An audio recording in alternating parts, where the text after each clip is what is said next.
Hello friends, कैसे हैं आप लोग। मैं गजेंद्र आप सभी का स्वागत करता हूं आपके अपने यूट्यूब चैनल एमबी क्लासेस में। गाइस, डिमांड चैप्टर चल रहा था अपना। आज देखेंगे law of demand. Law of demand क्या होता है, ठीक है। तो रीजन क्या हुआ इसकी क्रिएट होने का, या ये क्रिएट कैसे हुआ। When other things being constant, जब सारी चीजें क्या होती है, कांस्टेंट होती है, जिसे हमने क्या कहा था, सेट्रस पैरिबस, ठीक है। Constant quantity demanded increases with the decrease in price and quantity demanded decrease with the increase in price of a commodity। Means क्या हुआ कि जब प्राइस इंक्रीज होता है तो गाइस जो क्वांटिटी होता है, क्वांटिटी वो क्या करता है, डिक्रीज करता है। और जब प्राइस डिक्रीज करता है तो क्वांटिटी इंक्रीज करता है, ठीक है।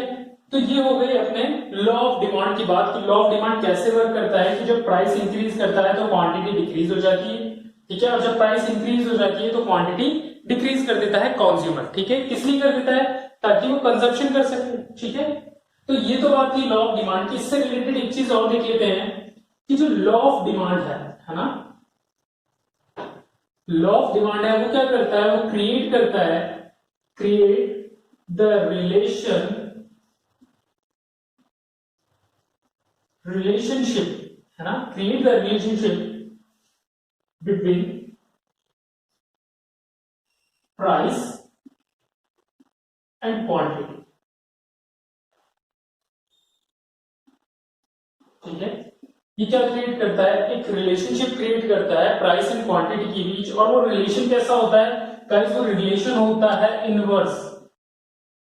Inverse relation. कैसा रिलेशन होता है, इनवर्स रिलेशन होता है, जिसके अंदर वो एक दूसरे के है ना कैसे चलते हैं, एक दूसरे के अपोजिट चलते हैं। जैसे बात करें, प्राइस बढ़ रहा है तो क्वांटिटी डिक्रीज, तो इनवर्स हुआ। ऐसे ही प्राइस डिक्रीज तो क्वांटिटी इंक्रीज। तो ये क्या चीज है, ये चीज है कि इनवर्स लॉ काम करना, है ना।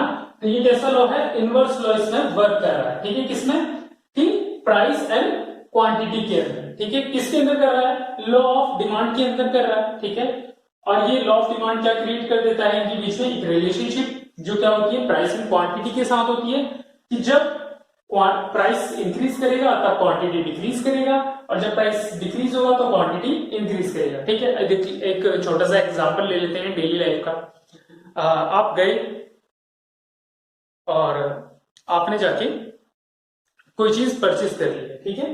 ये मान लेते हैं आपने 10 रुपीज है आपके पास, और आपको लेना है क्या, एक पैकेट लेना है टॉफी का, ठीक है।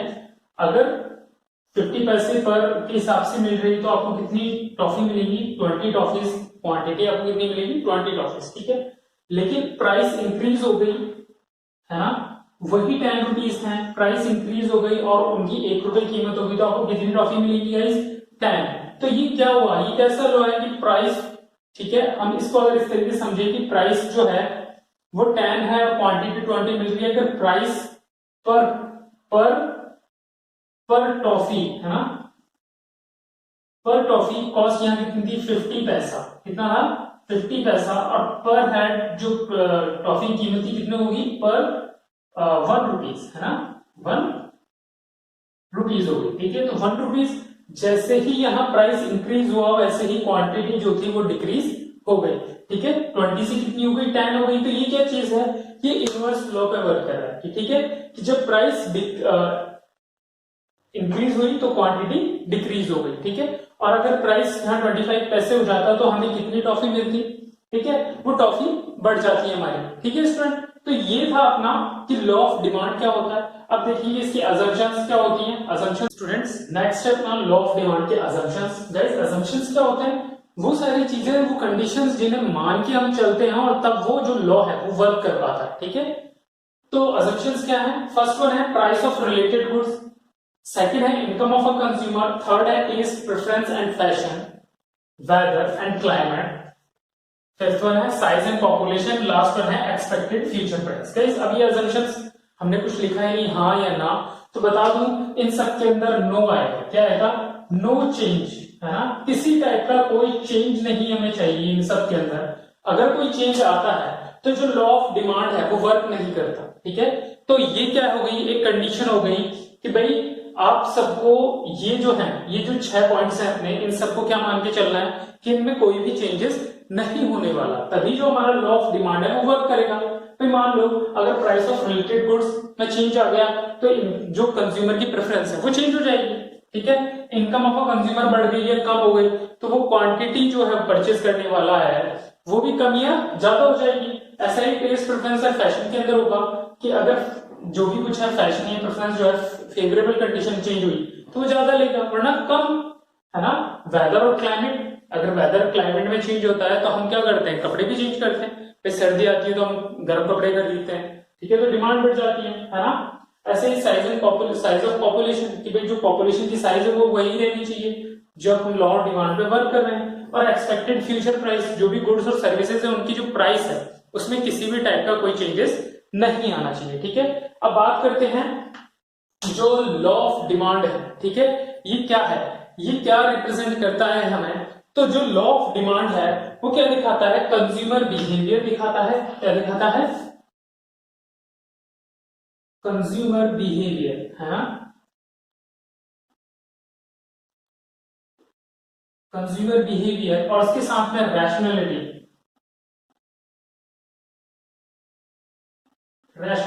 है ना, rationality of a consumer. Consumer की क्या दिखाता है, रैशनैलिटी दिखाता है, मींस वो कितना लॉजिकल है, कितनी चीजें सोच के वो काम करता है। ये सारी चीजें ये क्या हो गई हमारी, है ना, ये सारी किसमें इंक्लूड रहती है, हमारी लॉ ऑफ डिमांड के अंदर। कि लॉ ऑफ डिमांड के अंदर अगर ये दो चीजें, कंज्यूमर का बिहेवियर और रैशनैलिटी ऑफ अ कंज्यूमर नहीं होगी तो वो चीजों को कैसे परचेज करेगा, कैसे कंज्यूम करेगा, ठीक है, और लॉ ऑफ डिमांड वर्क कैसे। अब हम देखेंगे शेड्यूल एंड डायग्राम किसका, लॉ ऑफ डिमांड से, ठीक है, कि लॉ ऑफ डिमांड के अंदर शेड्यूल, जो उसका शेड्यूल है उससे डायग्राम कैसा बनेगा, ठीक है।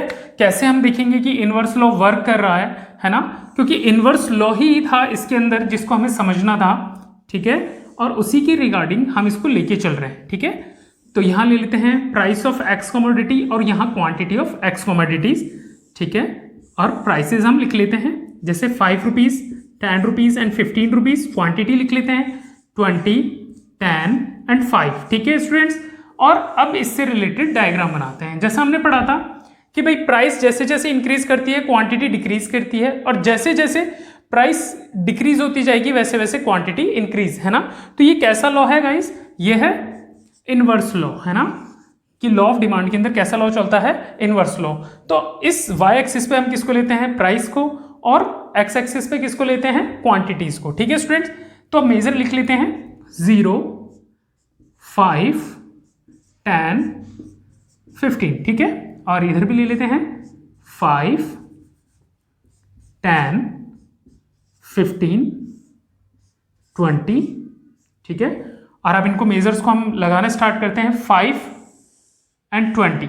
तो फर्स्ट वन हमारा यहां आ गया है। सेकंड देखते हैं, सेकंड कितने पे है, 10 एंड 10 पे, एंड लास्ट 15 एंड 5, ठीक है स्टूडेंट्स। और तो कुछ इस तरीके का जो है हमारा डिमांड कर्व बना, ठीक है। तो आपने देखा कि जैसे जैसे प्राइस बढ़ी वैसे क्वांटिटी क्या हो गई, कम हो गई, है ना। थोड़ा सा ध्यान से देखना कि कैसे प्राइस और क्वांटिटी का रिलेशन बना हुआ है इसके अंदर।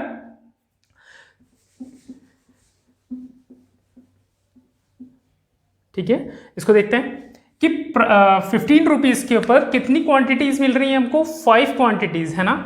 और नेक्स्ट जैसे हम 10 से इसको मेजर करते हैं, हम मान लेते हैं ये एक इक्विलिब्रियम पॉइंट है जहां पे डिमांड एक सैचुरेशन पॉइंट पे आती है, क्योंकि 10 और 10 हो रहा है ना। तो 10 के ऊपर 10 यहां से हमने जब मेजर किया तो हमने देखा कि प्राइस अगर ज्यादा जाती है, प्राइस अगर ज्यादा है तो हमारी जो क्वांटिटीज हैं वो कम हो जाती है ना, क्वांटिटीज कम हो जाती हैं। और जब प्राइस नीचे गिर रही होती है ना, जब प्राइस क्या होती है, नीचे गिरती है, तो हमारी जो क्वांटिटीज हैं वो क्या हो रही हैं, एक्सपेंड कर रही हैं या इंक्रीज हो रही हैं। तो ये किसकी वजह से हो रहा है, ये सब हो रहा है लॉ ऑफ डिमांड की वजह से, जहां पर कैसा लॉ चलता है, इनवर्स लॉ। कैसा लॉ है, इनवर्स लॉ, ठीक है। और इनवर्स लॉ किसके अंदर, पहले भी मैंने आपको बताया था, इनवर्स लॉ किसके बीच है, प्राइस एंड क्वांटिटी। जैसे जैसे प्राइस इंक्रीज करेगा, जैसे जैसे प्राइस इंक्रीज करेगा वैसे वैसे क्वांटिटी डिक्रीज करेगा, और जब प्राइस डिक्रीज करेगा तो क्वांटिटी क्या करेगा, इंक्रीज करेगा। तो स्टूडेंट्स ये था अपना कि लॉ ऑफ डिमांड, ठीक है, कि लॉ ऑफ डिमांड क्या होता है, लॉ ऑफ डिमांड की शेड्यूल एंड डायग्राम क्या है, लॉ ऑफ डिमांड की डेफिनेशन क्या है, वो सब हमने इसमें कवर किया है। तो मैं उम्मीद करता हूं आप लोगों को ये अच्छे से समझ में आया होगा। Thank you.